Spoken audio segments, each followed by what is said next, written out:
Chronic guilt often begins as constant self-blame that follows a person everywhere they go. Even when nothing is objectively wrong, the mind searches for faults and imagined mistakes. The person replays conversations, decisions, and memories, endlessly asking what they should have done differently. Responsibility becomes inflated until it absorbs outcomes that were never fully theirs to carry. Guilt attaches itself to emotions, boundaries, and needs, convincing the person that wanting rest, joy, or care is selfish. This sign is deeply isolating because it turns the inner voice into a prosecutor rather than a companion. Compassion is replaced by relentless judgment that leaves little room for forgiveness. Over time, self-blame erodes confidence and makes even healthy mistakes feel unforgivable. The person may apologize excessively, carry shame for others' emotions, and feel responsible for keeping everyone comfortable. Chronic guilt convinces the heart that love must be earned through self-punishment. Until this pattern is recognized, the person may never feel innocent enough to rest inside themselves. Healing begins when responsibility is returned to its rightful place, and mercy is allowed to enter the conversation again gently.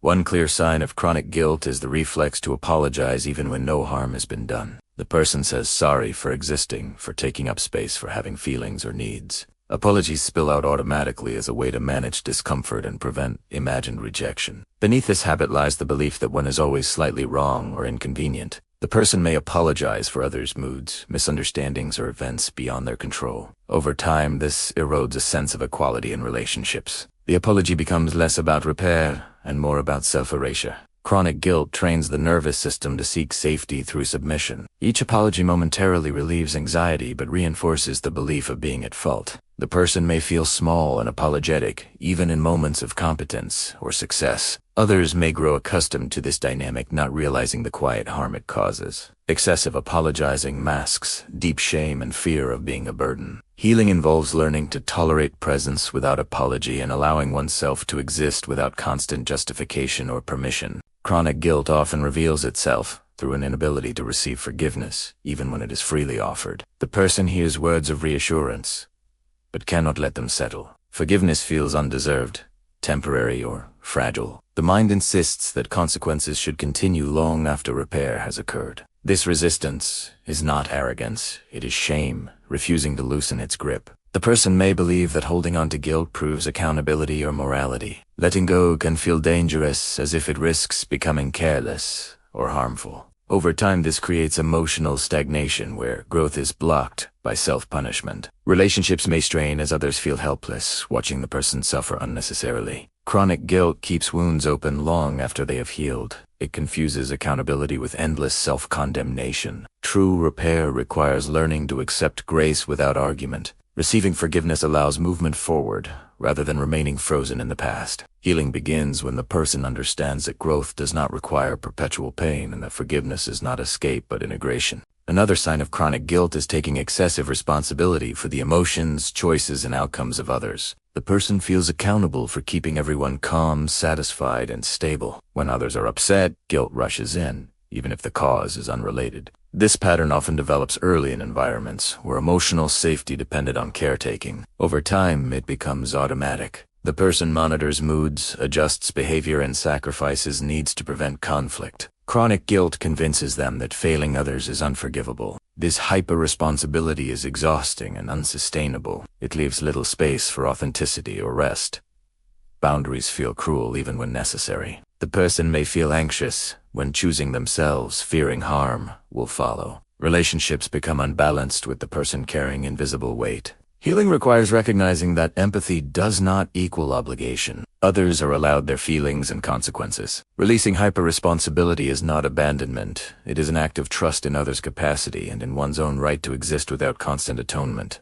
Chronic guilt often shows itself as a quiet fear of enjoyment, as if pleasure must be justified or earned through suffering. The person may feel uneasy during moments of happiness, waiting for something to go wrong or for punishment to arrive. Rest feels undeserved. Laughter feels excessive. Success feels uncomfortable. Even when life offers relief, guilt whispers that enjoying it is wrong while others struggle. This creates a strange emotional tension where joy is immediately followed by shame. The person may downplay good experiences or sabotage them unconsciously. Guilt frames pleasure as selfish and pain as proof of goodness. Over time, this belief drains color from life and replaces it with constant restraint. The person may pride themselves on endurance, not realizing how much they have denied themselves. Chronic guilt teaches the heart that suffering is safer than joy. Healing begins when pleasure is reclaimed as a human right rather than a moral failure. Allowing enjoyment does not erase compassion. It restores balance and reminds the person they are allowed to feel alive without apology. Another sign of chronic guilt is being emotionally anchored to the past. The person revisits old mistakes, memories, and regrets as if they are still happening. Time moves forward externally, but internally they remain frozen in moments of perceived failure. The mind replays scenes, endlessly searching for alternate outcomes. Growth and change are dismissed because the past feels more real than the present. Chronic guilt convinces the person that they must never forget what they did wrong. Forgetting feels irresponsible or dangerous. This fixation creates a distorted sense of identity where the self is defined by former mistakes rather than current values. The present becomes a place of penance rather than possibility. Relationships and opportunities may be approached cautiously as if the past is waiting to repeat itself. Healing requires allowing the past to become a teacher rather than a prison. Responsibility can be honored without lifelong self-punishment. When the present is allowed to exist on its own terms, guilt begins to loosen and time starts moving again internally.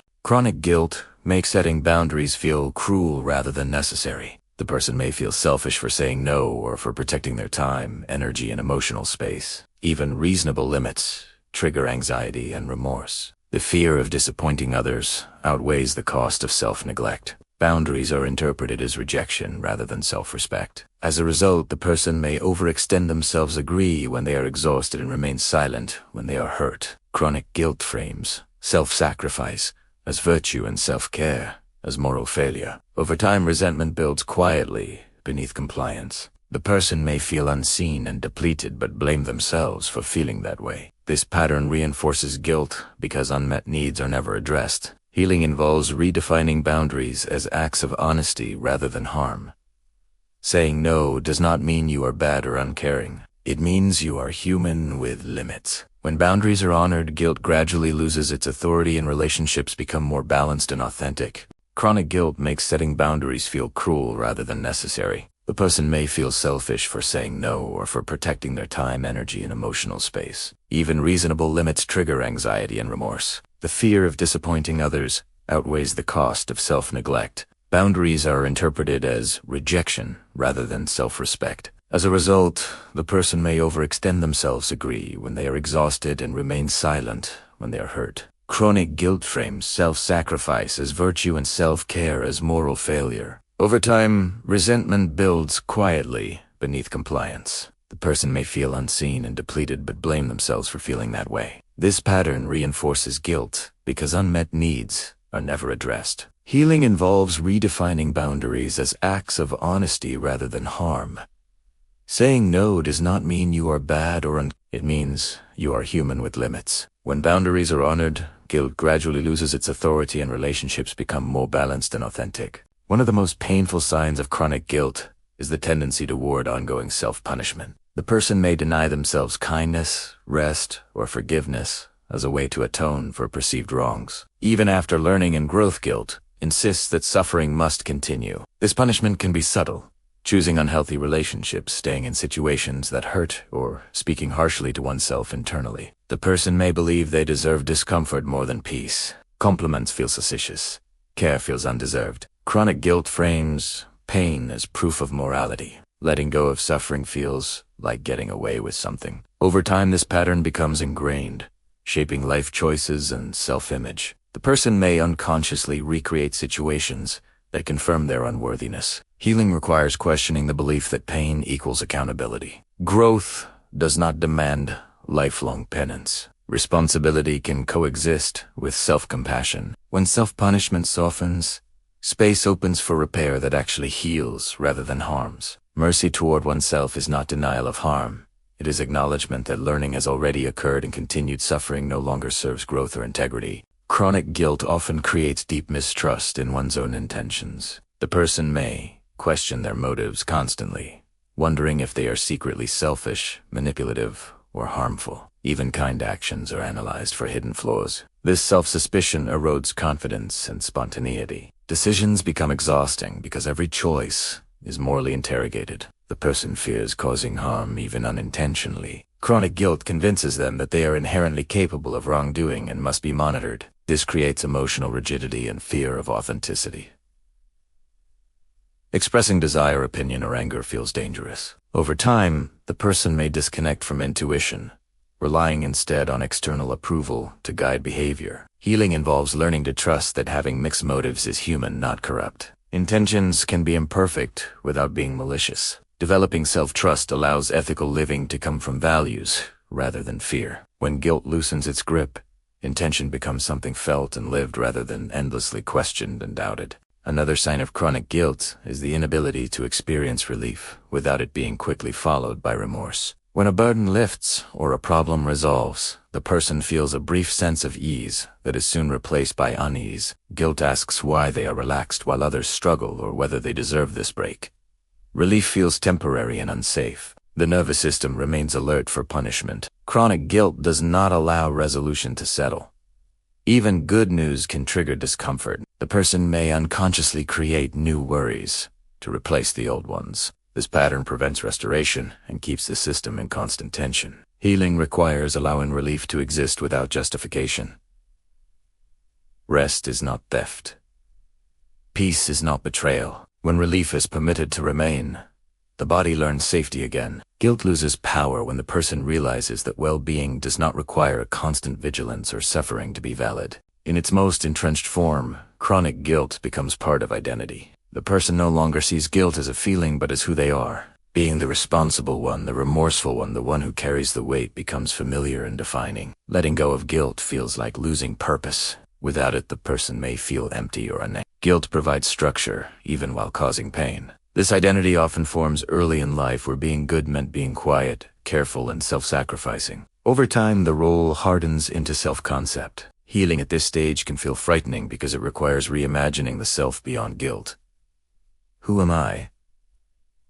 If I am not atoning, the answer unfolds slowly. Identity built on guilt can be replaced with one built on values, growth, and care, rather than punishment. Guilt can become information instead of identity. When this shift happens, the person is finally free to live, rather than continually make amends for existing. Chronic guilt is not a sign of being morally superior or deeply flawed. It is often the echo of unresolved experiences where responsibility became distorted and compassion was withheld from the self. Across these signs, a common thread emerges. Guilt lingers when accountability turns into identity and care turns into punishment. The person is not broken. They are overburdened. Chronic guilt keeps the heart locked in the past and the body braced for judgment, even when growth has already taken place. Healing does not require forgetting harm or denying responsibility. It requires releasing the belief that suffering must be endless to prove goodness. When guilt is allowed to soften, space opens for learning that is alive rather than frozen. Compassion becomes possible without erasing values. Boundaries can exist without shame.